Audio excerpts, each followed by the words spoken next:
Next victim. Hello, team. Yes, please. Everything.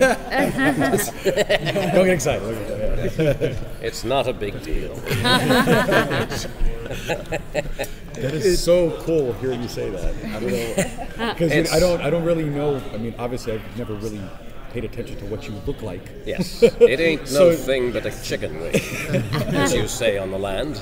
To hear that voice coming out of you is just blowing my mind. Right Yeah, it blows my mind too. I'm not normally doing a role like this. It's very different for me because I'm normally doing something that's off to the side or that's non-human.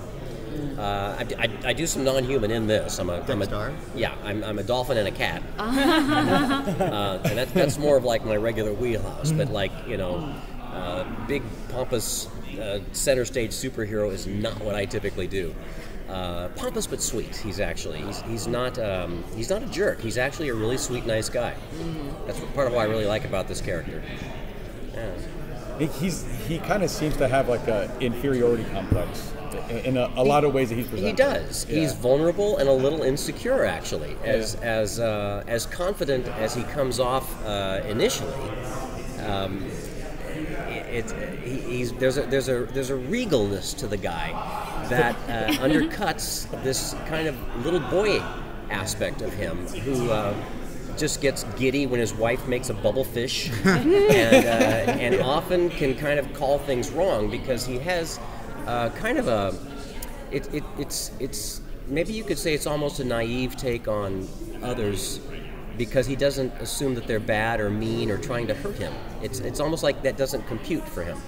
So that if somebody disparages him or dismisses him, he doesn't seem to take it personally. And he right away forgives and is okay to be friends. And that's kind of an admirable characteristic, I think.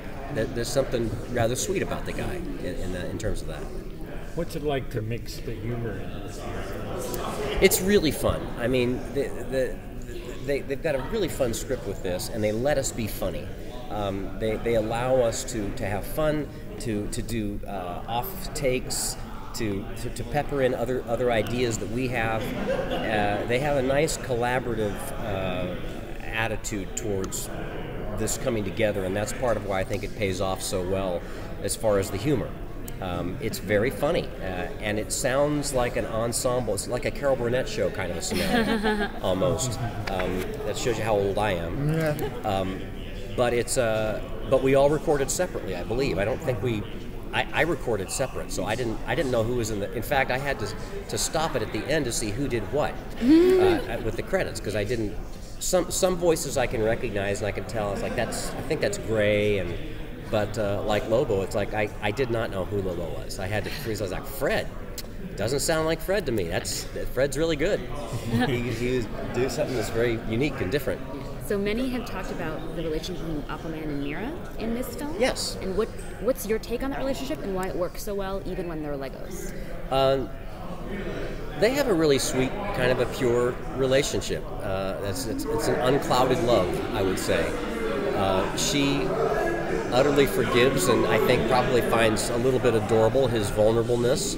He's like a little boy, and she is very queen-like, but very creative, and they have a very wonderful, loving relationship in this. It's very nice. Going back to your roles as animals, as a child, I grew up in the '90s. Frank Welker was the guy I always recognized. Yeah. Gremlins, Indiana Jones, Aladdin. Yeah. And then I remember as a kid, I heard your creature you did, and I knew it wasn't Frank because it sounds so different, like his monkey or a cat. Exactly. It sounds like I have a great ear for these things. So I'm just blown away right now. In person. So I'm just. I'm sorry, I'm interrupting you. You got me showing off now. I'm just curious, how did that develop? Was it something you just suddenly came to try it out, or how did these become a creature vocalists? Yeah, doing the weird sounds, the creatures and the animals. I always liked animals and creatures. I never thought I was going to be an actor or a voice actor. I didn't think that was a job when I was a kid. Never studied it. Didn't think that's what I was going to do. And I came out to Los Angeles. I thought I wanted to do voiceovers.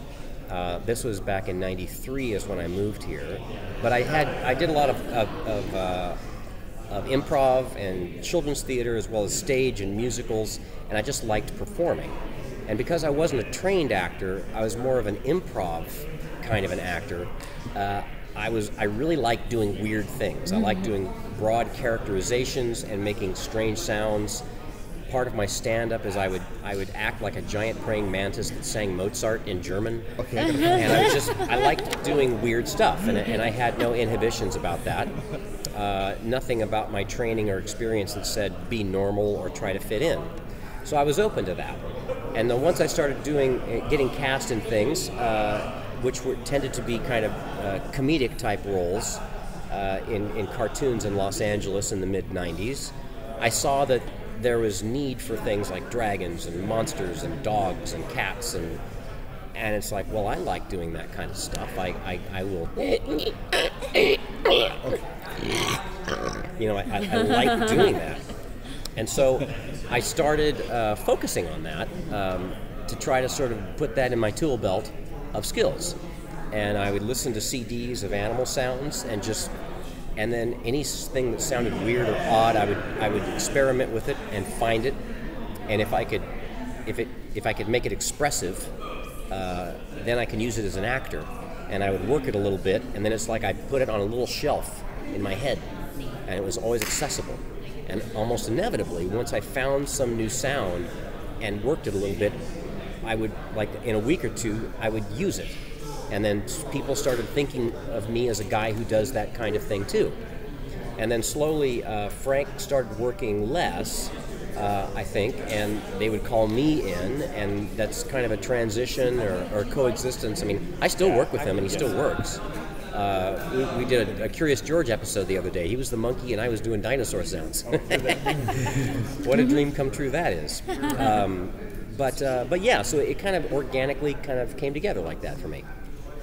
So when you have that improv kind of background, but you're also working with a good script like you have here, how do you balance that with the, oh, this is a good line, but what if we did it this way sort of thing? Or does that kind of thing just kind of come out? Well, yeah, how I think of it is this. It's like I don't show up at a gig prepared. I show up ready. And so you've got the clay to work with, which is the script, and then you've got the producers and the show director to throw you the adjectives to kind of get a lock on the tone and the pace. But that's like getting suggestions from an audience. You know, give me a career, give me an emotion, and then you do a scene. And that, it's more how it plays out in voice acting is that.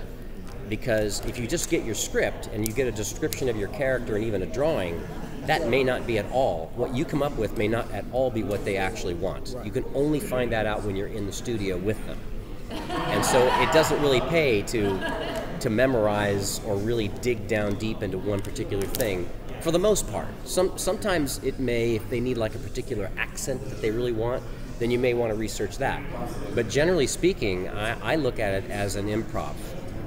It's an improv career where it rewards the open and the ready to take things a different direction. Because I mean, often you'll give a line a read, and they'll say we want it this way. Let's try it up here. Let's try it that way. And you just got to be great. Let's do it. Let's jump in. And then you throw in your own ideas, and they'll go, yeah, love that. Oh, no, that doesn't work. Yeah, let's try this. And you do it nice and quick like that. So for me, the best training that I had, other than just being on a stage and getting confident, was improv. Was good improv training. There's good improv training and bad improv training.